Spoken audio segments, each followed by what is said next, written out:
하나님의 말씀은 사무엘하 2장 한 목소리로 합독하십니다. 그 후에 다윗이 여호와께 여쭈어 아뢰되 내가 유다 한 성읍으로 올라가리이까? 여호와께서 이르시되 올라가라.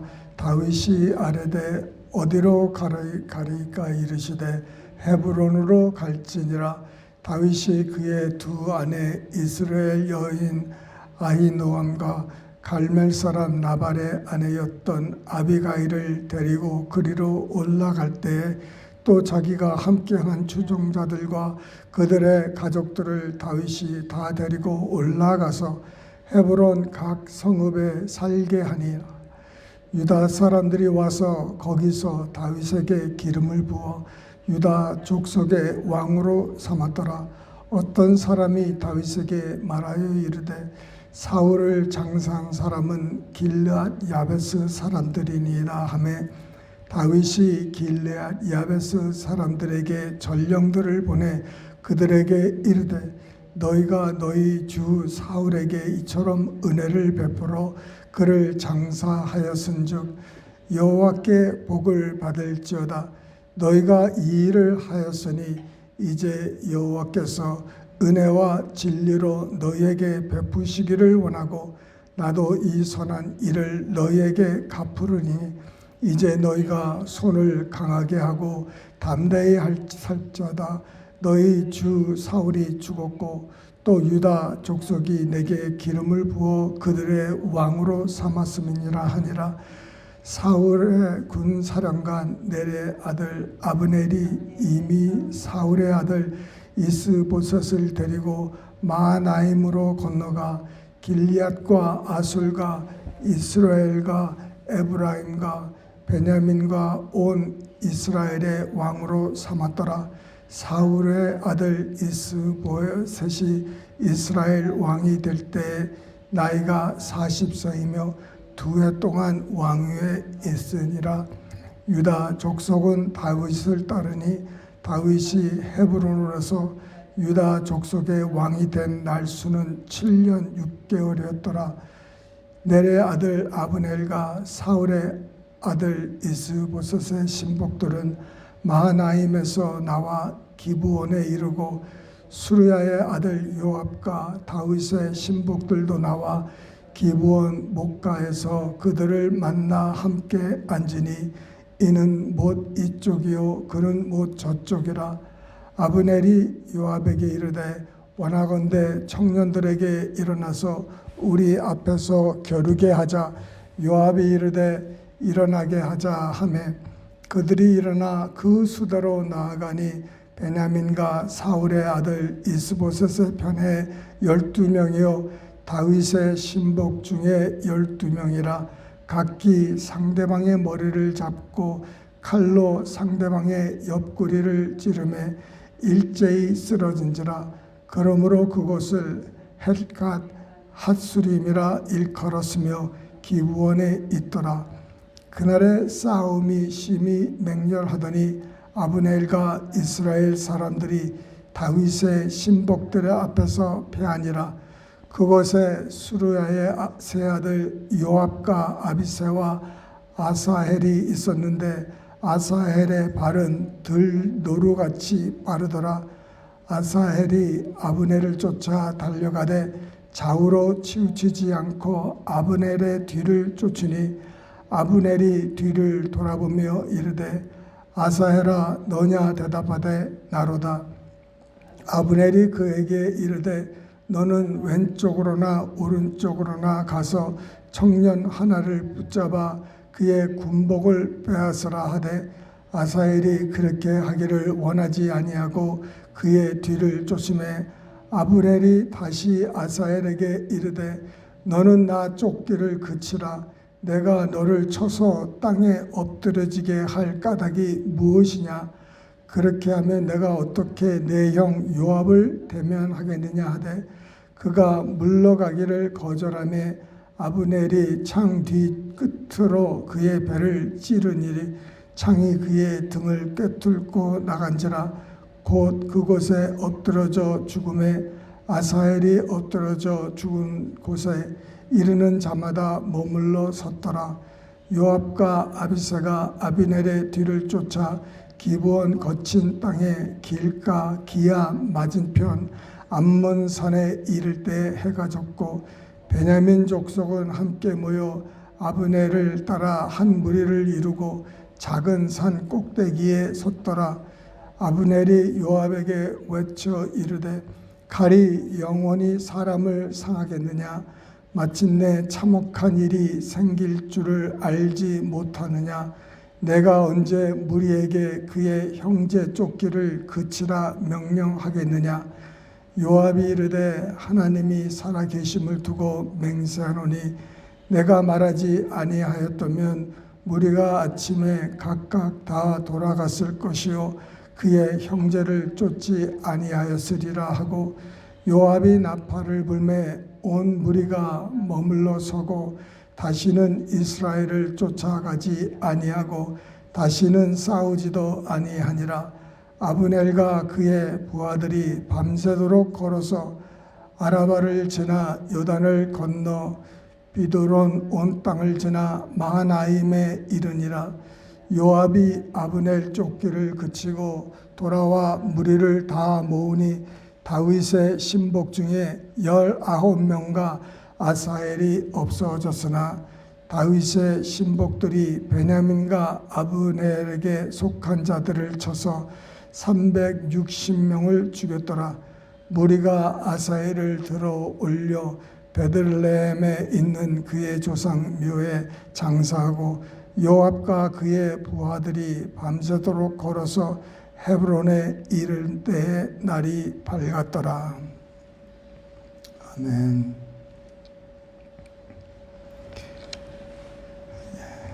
사무엘 하 2장. 다윗이 이제 하나님께 기도하기 시작합니다. 예전에 시글락으로 블레셋 땅으로 갈 때 하나님께 여쭙지 않고 자기 생각대로 나아갔습니다.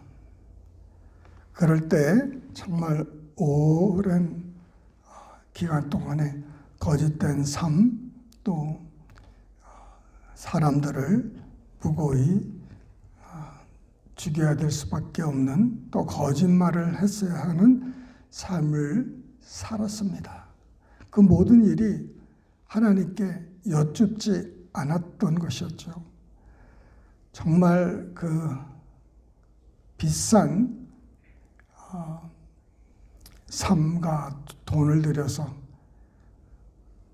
또 여러 가지 아픔을 통해서 뼈저리게 느낀 것은, 배운 것은 기도하지 않으면 안 되겠다. 기도해야 되겠다. 내가 앞으로는 기도하는 삶을 살겠다. 이렇게 이제 다윗이 결심하고 이제 유다 한 성읍에 올라가리까. 뭐 예전 같았으면 당연히 올라가야 되겠죠. 그런데 이제 당연한 것도 하나님께 물어서 가는니다. 자기 땅으로 이제 돌아가는 문제인데 사울은 죽고 이제 나라는 패하고 반면에 자기의 세력은 강해지고 또 따르는 사람도 많고 한데 여쭙는 거예요. 올라가리까. 근데 하나님께서 말씀하십니다. 올라가라. 올라가라는 거예요. 하나님께 기도하면은 하나님은 응답하신다는 거예요. 예, 올라가는 것이 하나님의 뜻이라는 거예요. 예, 올라가라.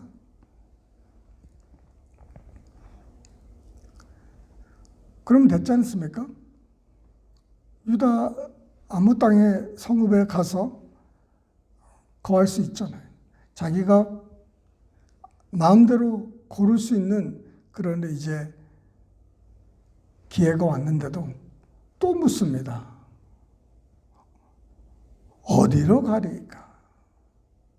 또 구체적으로 기도는 정말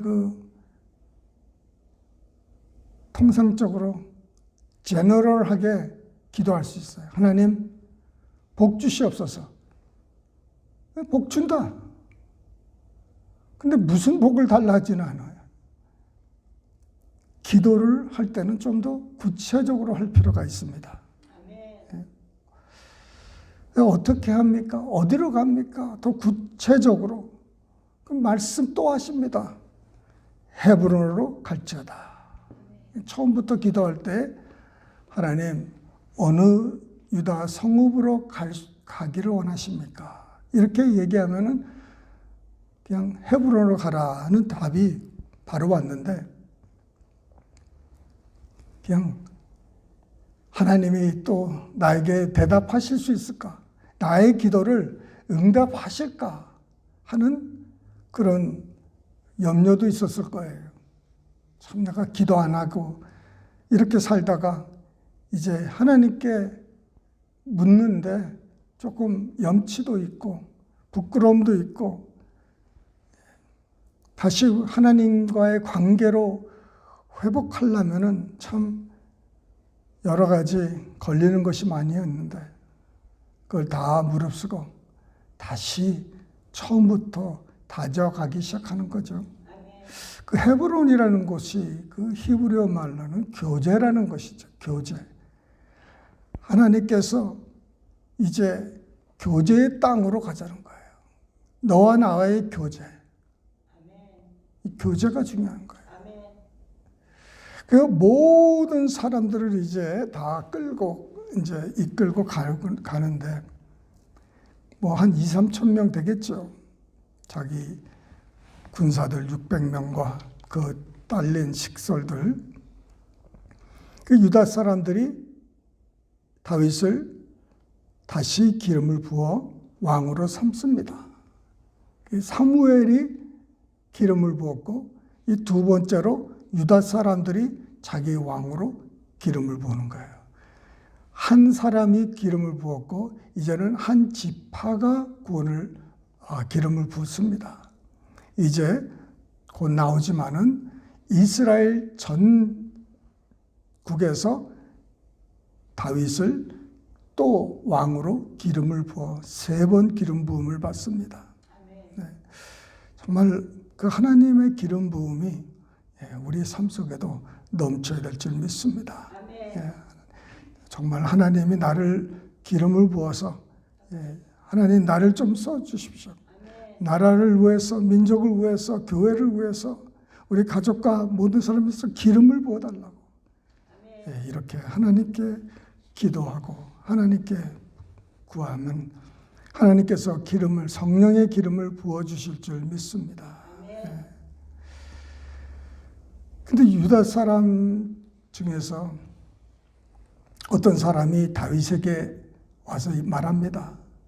사울을 장사한 사람은 길리앗 야베스 사람들이니이다. 왜 이런 보고를 합니까? 이 사람이 지금 다윗을 아는 사람입니까? 모르는 사람입니까? 왜 다윗의 귀에 사울을 장사한 사람은 길리앗 야베스 사람이라는 것이죠. 그게 무슨 의미가 있고 뭐가 이렇게 중요하길래 이 소식을 전합니까? 그 야베스 사람들이, 이 길리앗 야베스 사람들이 사울의 그 목이 베인 그 몸을 자기네들의 그 위험을 무릅쓰고 찾아와서 이제 묻어주고 금식하면서 장사를 지냈던 것이에요. 왜 길리앗 야베스 사람들이었습니까? 그 암몬 사람들이 이제 길리앗 사람들, 야베스 사람들 땅에 와서 이제 전쟁을 하려고 할 때 이 길리앗 야베스 사람들이 우리에게 7일 말미를 주어서 우리가 이스라엘 전역에 사람을 보내, 전령을 보내 우리를 도와줄 사람들이 없다면은 우리가 너희들에게 결속하겠다.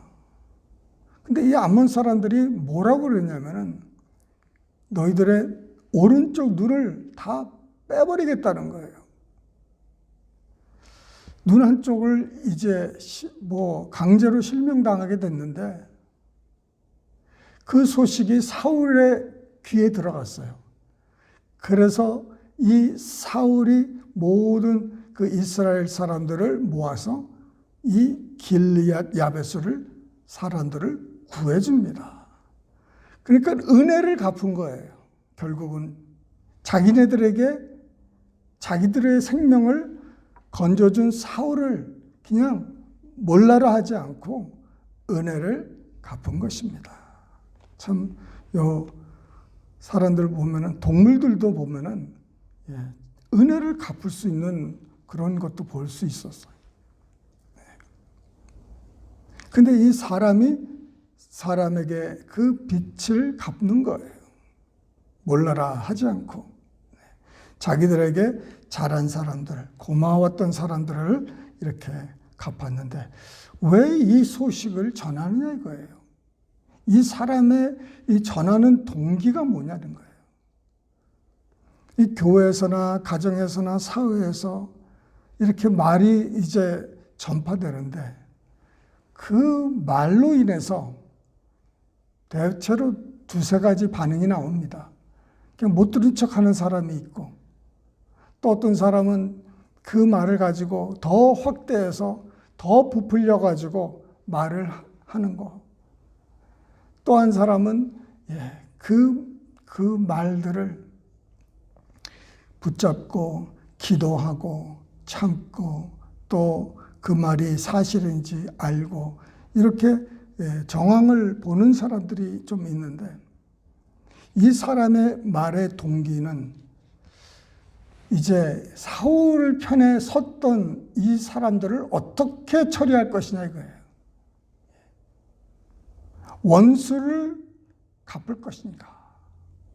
원수에게 잘한 사람들, 그러면 또 같은 족속이니까 그 사람들도 치라는 것인지 지금 아니면은 정말 다윗이 사울과 그의 가족들을 정말 사랑하고 그의 죽음을 애도하는 그런 사람인지 이것을 알고 물어본 건지 알고 보고를 한 건지 모르는 거예요. 근데 하나님은 다윗이 어떻게 반응할까를 보신 겁니다. 이 말을 전한 사람은 아마 다윗을 잘 모르는 사람일 수도 있어요. 그러면은 그 사람의 의도는 이 당신의 원수를 도운 이 사람들을 치라는 거로 볼 수밖에 없어요. 괜히 말할 필요가 없는 말이었으니까. 그런데 다윗을 깊이 아는 사람은 당신이 정말 사랑하는 사울과 요나단의 그 사람들을 도운 사람들을 상 주시라는 건지 하나님이 보낸 사람 같아요. 하나님이 우리에게도 사람을 보냅니다. 이 말을 듣고 어떻게 반응할 것인가? 이 사람이 나에 대해서 이렇게 저렇게 말을 했는데 그거에 대해서 나는 어떤 반응을 보낼까? 많은 사람들이 그래요. 내가 누구누구 때문에, 내가 당신 때문에, 내가 내 남편 때문에, 내 아내 때문에, 내 자녀들 때문에, 내 부모들 때문에, 정치인들 때문에 목사 때문에, 성도들 때문에, 뭐 누구 때문에 내가 이렇게 말을 하고 이렇게 행동을 했다. 이렇게 생각할 수 있습니다. 근데 하나님은 우리에게 우리가 어떤 반응을 보일까를 굉장히 관심을 가지고 계시는 거예요. 내가 원수를 스스로 갚을 것인지, 내가 들은 말에 대해서 어떻게 반응할 것인지를 보는 거예요. 내가 인내로, 내가 용서와 사랑으로 덮어주고 내가 이렇게 축복해 줄 것인지 그거 보는 거예요. 예수님도 말씀하셨습니다. 우리를 핍박하는 자를 위해서 뭐라고 그랬어요? 기도하라고 그랬어요. 또 우리를 해코지하는 사람들 위해서 축복하라고 그러는 거예요. 기도하고 용서하라, 원수를 사랑하라. 예, 우리 원수를 어떻게 사랑합니까? 우리를 핍박하고 우리를 어렵게 하는 사람을 어떻게 축복하고 기도합니까?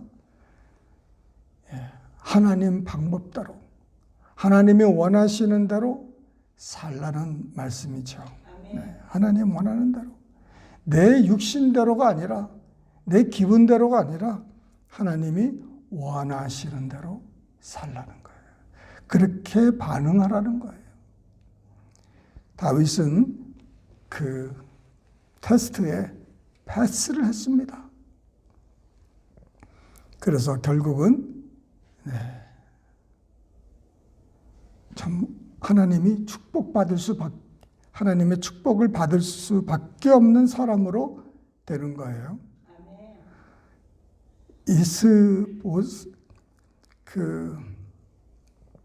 여기에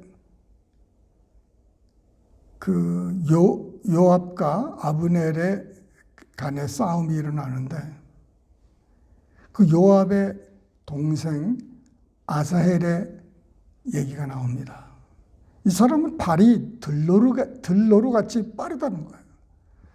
그래가지고 아브넬, 그 이스라엘 쪽 그 군대 장관을 향해서 이제 달려가는 거예요. 그러니까 지금 군대들끼리 서로 싸우는데 이제 그 머리를 치면은 얼마나 큰 수확입니까? 큰 리더를 이제 제압하면은 상도 있겠고 또 정말 대승이죠. 그러니 이 아사엘이 발이 빠른 게 문제였어요. 문제를 참 이겨낼 수 있었던 것인데 이 사람이 발이 빠른 게 여러 번의 충고를 들었음에도 불구하고 자기 빠른 발을 의지해서 아브넬을 쫓아가다가 죽게 됩니다.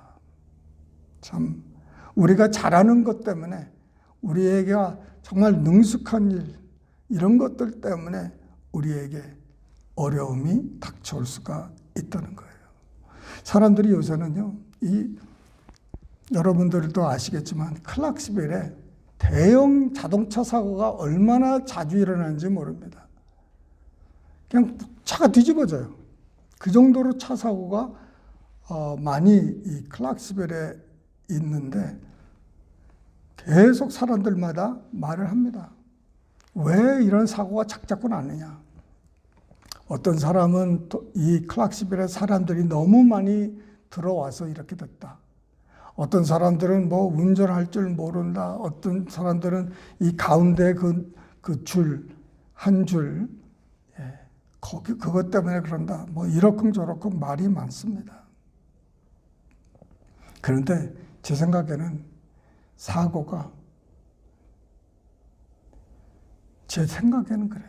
운전을 너무 잘해서 그래요.